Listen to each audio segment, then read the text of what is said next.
বন্ধুরা যা ঠান্ডা পড়েছে তো বলার নাই কিছু।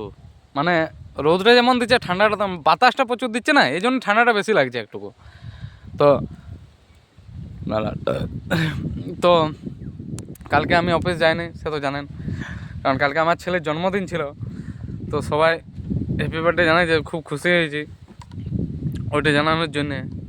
কারণ পুজো টুজোটা করেইছিলাম, তার জন্যে অনেক লেট হয়েছে, তার জন্য কালকে ছুটি নিয়েছিলাম। আর বাচ্চা টাচ্চাগুলো খেলো তো আমার বাড়িতে।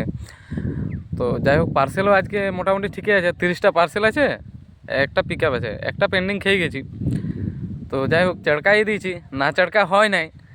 তো এমনি মোটামুটি পার্সেল থাকলে ঠিক থাকে, নাহলে সে সারাদিন ঘোরাটা আমাদের বেকার হয়ে যায়। বুঝতেই তো পারছেন, সারাদিনে রোদে রোদে ঠান্ডায় ঠান্ডায় ঘুরে ঘুরে মানে বিরক্ত হয়ে যায়।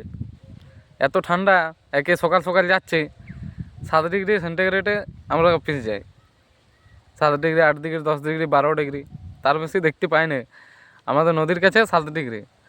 তো এইভাবে পার্সেল নিতে থাকুন, এইটাই বলার ছিল, আর কিছু বলার নেই। তো ঠিক আছে, চলো বন্ধুরা, বাই।